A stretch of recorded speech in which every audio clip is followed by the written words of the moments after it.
Vamos até o meio-dia, você participa 986-369700. Estamos em Facebook, estamos no YouTube. Programa com bastante gente participando. Depois eu vou mandar outros abraços que eu já mandei de manhã. E o interessante que eu falei no início do programa, hoje nós vamos bater um papo sobre um caso que chamou a atenção, obviamente. Nós aqui tratamos já num primeiro momento e depois de um ano e pouco se aproxima o julgamento da pessoa que teria matado o seu esposo e que é feito toda uma preparação, né, na questão da defesa, a questão da acusação, vai ter a justiça sendo feita no dia 27 de abril. E eu convidei aqui para estar conosco a doutora Micaela Chu, o doutor Marcos Hauser e o doutor Igor Garcia. Eles estão no trabalho da defesa da Elisamara de Moura Alves. Esse fato aconteceu no ano passado, em 15 de fevereiro, e daí nós aqui da Acústica acompanhamos o desdobramento desse caso, já recebemos advogados aí meses atrás, e agora com a aproximação, então, do julgamento, que acontece dia 27, eu convidei justamente para nós poder entender um pouco mais como é que funciona essa questão da equipe de defesa da Elisamara e o que tem de novidades de lá para cá, porque isso são coisas que vão se agregando dentro do processo. Doutora Micaela, muito bom dia, obrigado pela presença, tudo bom? Bom dia, Fábio, bom dia, ouvintes da Acústica, bom dia, meus colegas. O doutor Marco Hauser, bom dia. Muito bom dia, Fábio, agradeço pela oportunidade. Também desejar um bom dia aos ouvintes da rádio e aos colegas aqui presentes. Doutor Igor Garcia, bom dia. Muito bom dia a todos. Bom, vamos fazer o seguinte, me ajude então a nós trazer um pouco o fato 15 de fevereiro do ano passado, para as pessoas que não estão acompanhando direito, para poderem, nós temos então trabalhar depois, qual vai ser a tese, que áreas vocês vão trabalhar no dia do julgamento. Quem é que gostaria de iniciar? Bom, eu inicio. A tese, desde o começo, né, desde o primeiro momento que a gente teve contato com a Elisamara, ela nos relatou que durante 21 anos, durante todo o relacionamento que ela teve com o Ernie, ela foi vítima sistemática de violência doméstica. Tanto agressões físicas quanto agressões psicológicas, né? Ela possui problemas num dos ombros decorrentes de uma agressão que ela sofreu. Essas ameaças que ela sofria também eram extensivas aos próprios filhos. Ele ameaçava os filhos, enfim. E nesse dia 15 de fevereiro, depois de uma nova ameaça a ela e aos filhos, ela resolveu pôr um ponto final nisso, né? Quantos anos de casada ela tinha? 21 anos, na 21 época. anos, sim. Que ocorreu o fato, eram 21 anos. E quantos filhos? 2 filhos. 2 filhos. Um casal. 2 filhos. Tá, o doutor Marco. E então ela fala que durante a vida dela de casada sempre teve problemas com a relação, é isso? Exatamente.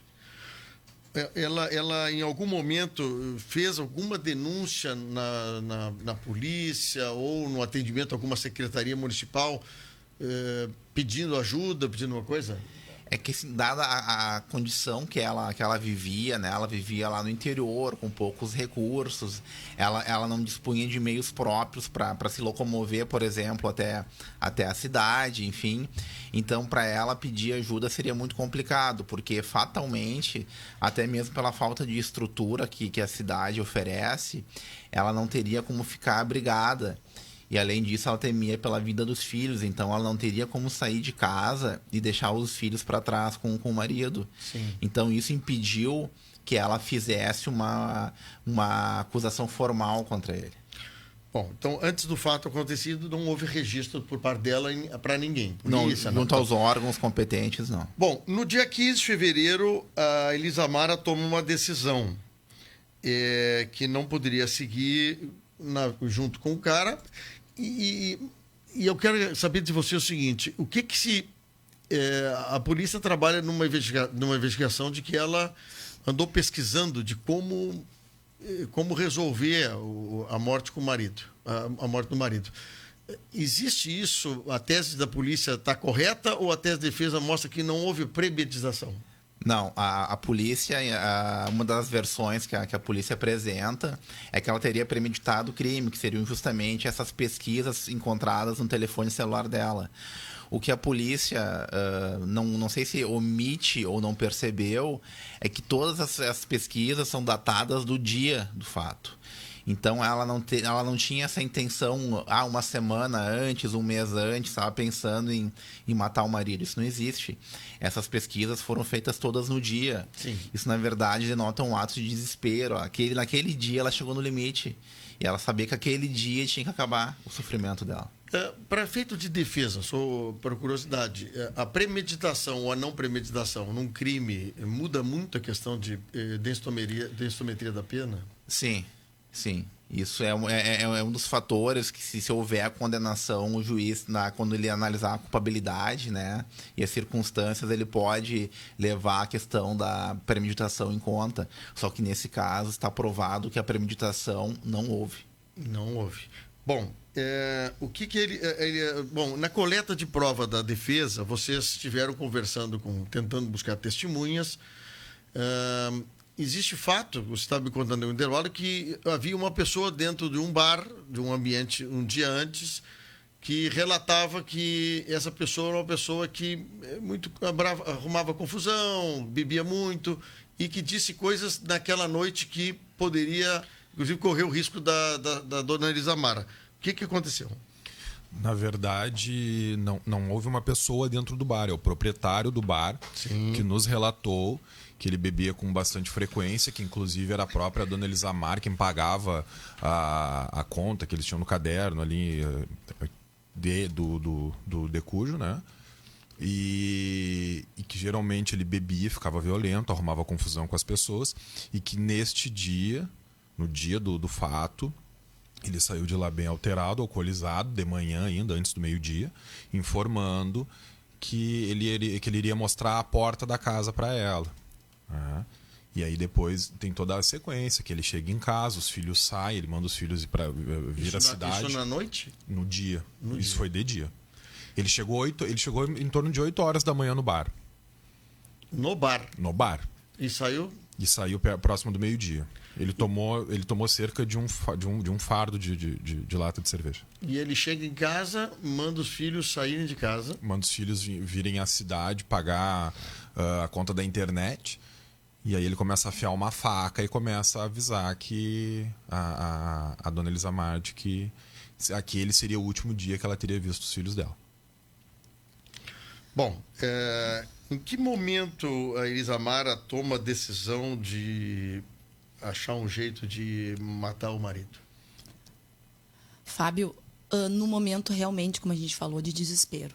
Sim. A gente sabe que a cada 30 segundos uma mulher é violentada no Brasil. A dona Elisamar seria mais uma vítima de feminicídio, tá? Ela chegou ao ápice do desespero dela. E ela pensou, ou é a vida minha e dos meus filhos ou é a dele. E como o Dr. Marcos falou, aquele dia, as pesquisas foram naquele momento, naquele dia, um momento de extremo desespero. Sim. Porque ele chegou ameaçando ela. E ela não aguentava mais. Uma mulher que sofre violência psicológica, mental, física, 21 anos, ela se esgotou. Bom, Nada justifica. A gente não está aqui para dizer que ela justificou o que ela fez. Sim. Mas foi um desespero. A tese de defesa está clareando assim, a questão do dia, no dia que aconteceu, no dia anterior. Os filhos, então, não estavam na propriedade. No momento, não. Que no início da conversa, lá quando houve o fato, veio à tona de que um filho poderia ter ajudado a Elisamara. Isso está descartado? Está descartado. Que momento do dia ela decide, então, e o que ela usa para poder desfalecer o marido? Isso foi... Ele chegou em casa em torno do meio-dia. O fato ocorreu em torno das 13 ou 14 horas, né? Que não se tem o horário preciso, a gente não tem, né? Mas pelo que ela relata, ela teria administrado algum medicamento, diazepam, salvo engano. Sim. Teria misturado com um suco, né? E ele teria ingerido esse suco, teria desfalecido. Então ela teria arrastado o corpo dele já desfalecido até a fornalha. Eu não conheço um forno assim do tamanho do que ela onde ela colocou o corpo do marido. O marido então estava vivo quando foi pro forno. Pois é, a resposta a essa pergunta, ela é muito difícil. A acusação é no sentido que sim, que estaria vivo quando foi levado até o forno. Porém, eu conversei com alguns médicos, alguns especialistas na área, e eles disseram que não se pode ter essa certeza, até porque a prova no processo é muito clara no sentido que ele era um alcoólatra habitual. Então, se ele tinha algum tipo de problema no fígado, enfim, essa dosagem de medicamento poderia, sim, ter levado ele à morte antes de ter sido colocado no forno. Quantos quilos pesa a vítima lá, o marido? Em torno de 50 quilos. É muito leve a pessoa. A pessoa, sim, ele não tinha um porte avantajado. Eu pergunto sobre essa questão, né? Porque eu me lembro que o filho foi preso provisoriamente para a questão desse desfecho, né? Só que foi provado através das câmeras, né? E da onde ele e a filha andaram, que ele estava na cidade, que realmente ela fez sozinha. Fábio, eu imagino que a tua dúvida, e essa dúvida eu também tive logo que eu ingressei no processo, é o seguinte: sim, se a Elisamar teria força para sozinha carregar. Acho que essa é a tua dúvida. E eu também tinha essa dúvida, e é muito plausível a dúvida. Só que durante a instrução do processo, não foi uma nem duas testemunhas que disseram o seguinte: que a Elisamar era uma mulher que trabalhava muito, que ela estava acostumada a carregar fardos de fumo, né? Então, assim, ela teria força para carregar o corpo sozinha, sim. As testemunhas da acusação, inclusive, testemunhas arroladas pelo Ministério Público, confirmam isso. Aliás, as testemunhas dizem mais. Eles falaram o seguinte: não, quem trabalhava mesmo na propriedade era a mulher e os filhos. O Erni era um borracho. Ele só queria saber de beber. Ele não trabalhava e vivia às custas da família. Testemunhas da acusação que trazem essa versão. Não são nem as de defesa. Interessante, hein? Não, é só pra gente poder ver. Então ela coloca o corpo do marido na estufa do fumo e ateia fogo. Não, na verdade já estava acesa. Estava acesa. Sim, porque na época eles já estavam secando o fumo. Secando o fumo, isso. Então ela, na verdade... Em fevereiro, mais ou menos na época. Na verdade, sim, foi uma oportunidade. Por isso que eu digo, ela não premeditou, ela não pensou, eu vou levar até a estufa de fumo, vou colocar fogo na fornalha para ocultar o cadáver. Não. Sim. No momento, foi o recurso que ela encontrou para se defender. E, bom, então ela fazendo isso no meio da tarde, no início da noite, os filhos voltam à noite, como é que é? Os filhos voltam à noite e não encontram o pai. Não era uma vida muito fácil para esses dois filhos. Sim. Então, na verdade, eu acredito que o pai não estar em casa poderia causar algum receio da hora da chegada dele, mas não causaria espanto nenhum ele não estar. Né? O pai ele tinha costume de sair, de às vezes cair alcoolizado no meio do caminho. Inclusive, há relato de um acidente de moto, onde ele caiu, quebrou toda a moto que era da menina. Né? E foi localizado depois ele, bem como a moto. Então o filho chega em casa, não encontra o pai e a mãe não toma iniciativa de falar para eles? Não fala. Ela não fala. Salvo engano, acho que no segundo ou no terceiro dia é que o filho questiona, e aí pela reação da mãe ele já entende que algo aconteceu e se encerra por ali o assunto, ele não toca no assunto. Certo. A dona Elisamar, ela procura a polícia para registrar a ausência do marido? Procura a polícia para informar que o marido saiu de casa. Certo. Então, até aí a polícia faz a investigação, e quando chega essa informação para que teria acontecido a morte do marido, qual é o time depois desse... registra dia 17, 18, e aí a polícia vai investigar e percebe que tem coisa errada no negócio. A morte do marido, ela é confirmada com a confissão da dona Elisamar para os policiais dentro da casa dela. Em uma busca da polícia na casa dela. Isso dias depois? Acredito eu que quase um mês depois. Mas isso aí, nós não éramos os procuradores dela à época. Sim. Então a gente não tem maiores detalhes, assim. O que a gente sabe é que a polícia esteve na casa dela, com ela sozinha, onde ela vem a confessar para a polícia. Aí a polícia leva ela, leva o filho, e aí sim é contratado um advogado que acompanha, digamos, nesse flagrante, né? E aí, posterior a isso, que nós ingressamos com a defesa. Inclusive, a perícia não encontrou nada na fornalha, né? Na verdade, a perícia ela encontra alguns restos de ossos, né? Que eles confirmam que são ossos humanos, mas não tinha material para fazer coleta de DNA, comparação de DNA, né? Então, a perícia não pode afirmar que os ossos eram do Ernie. Porém, a Elisamar não nega, né? Que tenha feito o que eu. Sim, ela mantém a mesma posição. Exatamente.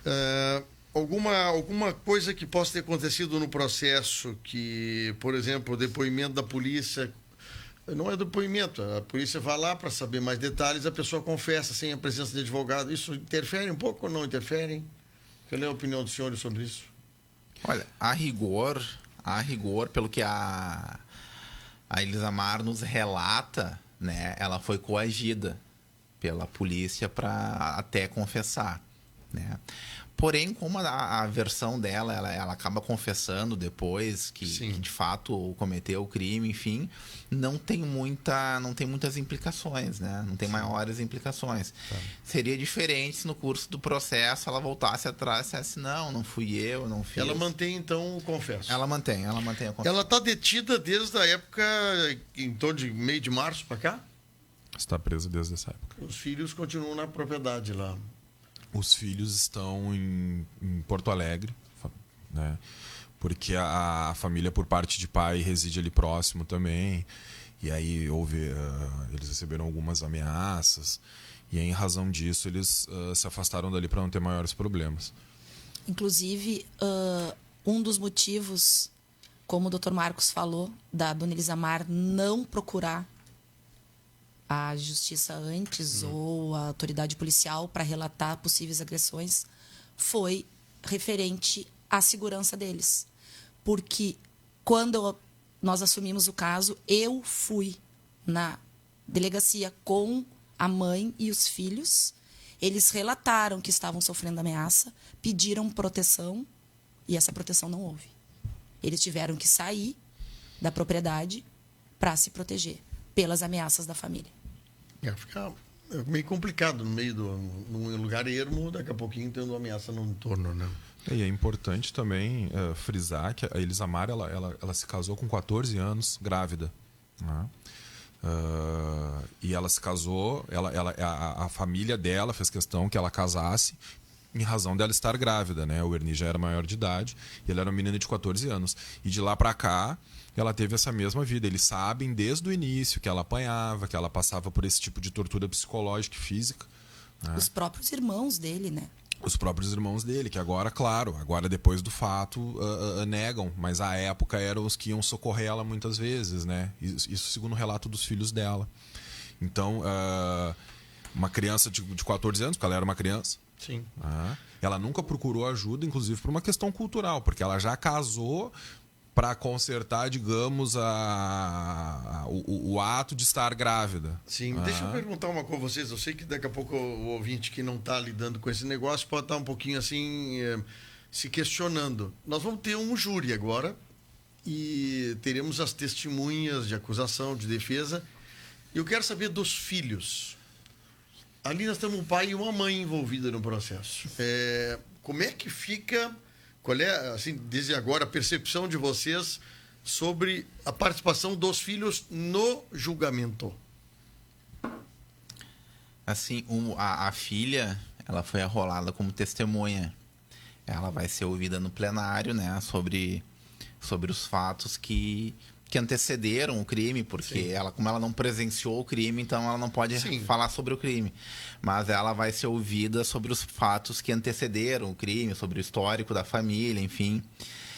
E eu te confesso que quando a defesa rolou ela para ser ouvida em plenário, e a gente ficou muito hesitante em chamar ela a depor, porque é uma situação muito complicada. Pois é. Se por um lado é a defesa da tua mãe, por outro lado a vítima é teu pai. Talvez não fosse o melhor pai do mundo E segundo relatos, não era o melhor pai do mundo, mas ainda assim era o pai dela. E é uma situação muito complicada para ela. Ela se prontificou a depor. É que, na verdade, quando tu é convocado para ser testemunha, tu não pode optar por ir ou não ir. Perdão. Então, e o filho? O filho, por tudo que aconteceu com ele foi acusado de ter participado do crime. Isso abalou demais ele. Então, nós optamos por não tomar o depoimento dele em juízo de novo, porque ele já prestou um depoimento. Porque ele já ficou preso alguns dias, enfim, isso foi um horror na vida dele. Aí nós optamos por não fazer ele reviver todo esse trauma de novo. Ah, mas a promotoria pode chamar ele. Não, a promotoria também optou por não chamar. O prazo para rolar as testemunhas já passou, a acusação arrolou as delas, a defesa arrolou as suas, né? E ele não vai ser ouvido em... Ele é mais jovem que a menina. Não, ele é um pouco mais velho, 2, 3 anos mais velho. Então o filho o filho não vai comparecer no fórum para fazer o depoimento. Apenas a filha, que já concordou para a promotoria e para a defesa. É que, na verdade, a filha... O que acontece? Primeiro a promotoria arrola as testemunhas dela. Sim. Depois a defesa. Tá. E a filha já tinha sido arrolada pelo Ministério Público. Tá. Né? Então, de qualquer sorte, ela estaria arrolada. Sim. Então, não é uma questão de concordância dela. Entendi. Mas, assim, eu acho que a dúvida é a seguinte: como é que os filhos estão quanto a isso? Né? Eles estão a favor da mãe deles. Pois é, eu penso assim que vocês da defesa, e se o filho foi comprometido com todo aquele processo inicial, né? Eu acharia interessante ele estar na defesa justamente porque ele pode dar um depoimento que esse depoimento dos filhos que eu acho que os mais impactantes, né? Seriam os mais impactantes. É que o filho, por tudo que ele passou, pela exposição que ele sofreu, e inclusive na instrução criminal ele foi uma das testemunhas e foi bem difícil. Tem o depoimento dele no processo. Isso vem através de vocês do depoimento.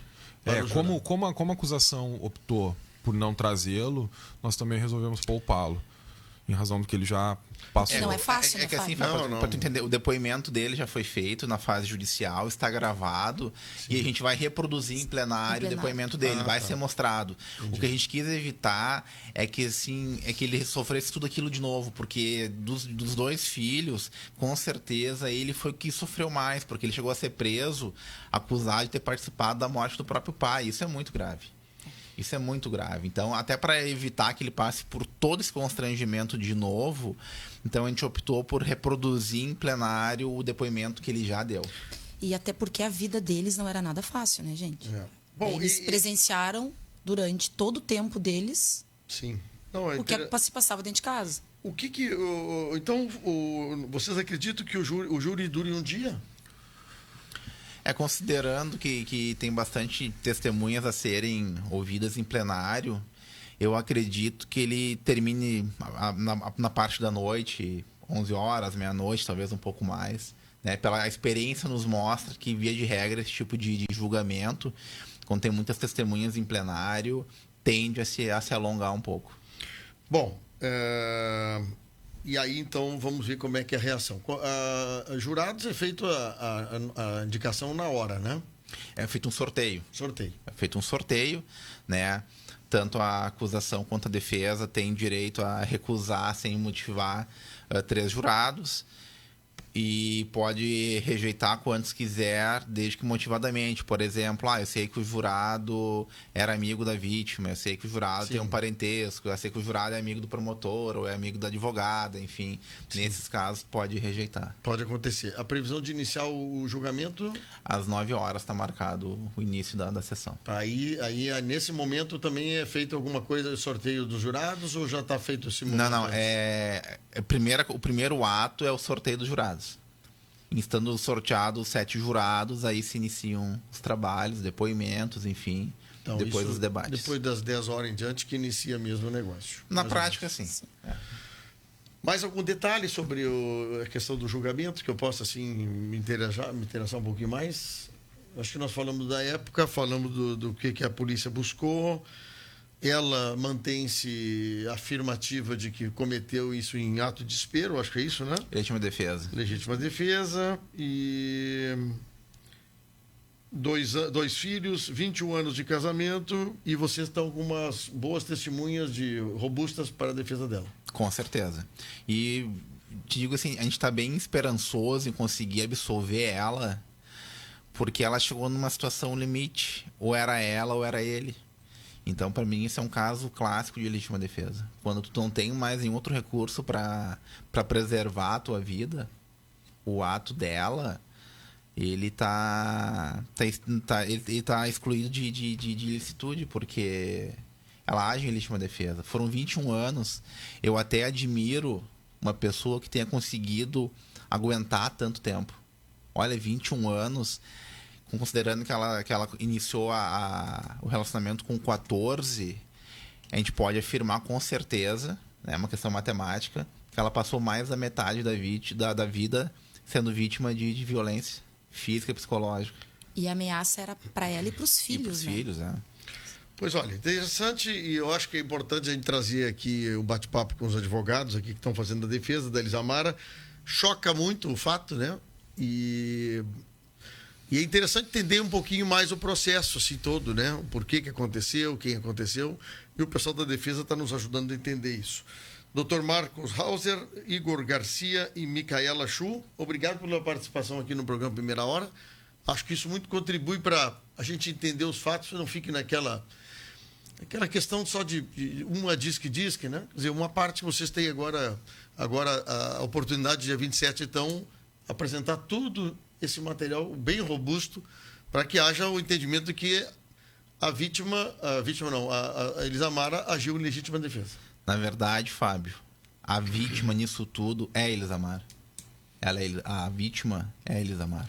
Eu só quero acrescentar uma coisa, que eu sou o que mais visito ela, em razão da minha facilidade de chegar até o presídio. A dona Elisamara, desde o início, ela disse para mim que se ela tiver que ficar ali, tá tudo bem. É muito triste, principalmente para nós como defesa, que estamos acostumados a lidar com acusados presos, verificar que uma pessoa, para se livrar, teve que ir para dentro de uma cadeia. Porque a dona Elisamara, ela ganhou peso, ela está tratando o braço que está quebrado, que estava quebrado à época, porque ela não teve tratamento antes, foi dentro da cadeia. Ela sorri hoje, porque a cadeia libertou ela. E isso, para mim, como profissional, não tem nada mais impactante. Eu nunca vi nada parecido com isso e acredito que não vai haver. Está mais tranquila lá dentro depois de... Ela demonstra arrependimento, doutor Igor? Ela demonstra alívio. Arrependimento do fato, ela fala. Óbvio que fala. Eu acho que todo mundo, depois de passar por uma situação dessa, vai pensar que poderia ter tido uma outra atitude. Mas eu tenho absoluta certeza que no dia do fato foi o que ela pôde fazer. Uma das minhas idas no presídio, ela me disse: doutora, eu consegui dormir, depois de 21 anos, uma noite de sono tranquilo aqui dentro. Gente, isso é muito impactante. Uma pessoa sair da sua própria casa, que é o nosso reduto de tranquilidade, e conseguir dormir uma noite de sono dentro de um presídio. Como o doutor Igor falou, a gente sabe qual é a realidade, que a gente frequenta muito. Não que a gente saiba a realidade de dormir dentro de um presídio. Essa tranquilidade. Ela está no presídio Guaíba. Presídio Guaíba. Isso é muito triste. Então, a dona Elisamara vai estar, então, dia 27 aqui, acompanhado dos agentes da SUSEP, para participar do julgamento. Exatamente. Alguma testemunha vem de sistema online ou é tudo presencial, doutor? Tudo presencial. Tudo presencial. Bom, então tá. Conversamos com o doutor Marcos Hauser, Igor Garcia, doutora Micaela Chu, que estão na trabalho de defesa da Elisamara de Moura Alves, daquele crime que aconteceu em 15 de fevereiro do ano passado. Um ano e pouco de julgamento. Um julgamento até perto de outros casos, rápido, né? Bem rápido. E tomara que a justiça seja feita da melhor forma. Muito obrigado pela presença, senhores. Muito obrigado. Muito obrigada. Até bom dia. Bom Obrigado, dia. Fábio. Obrigado a todos.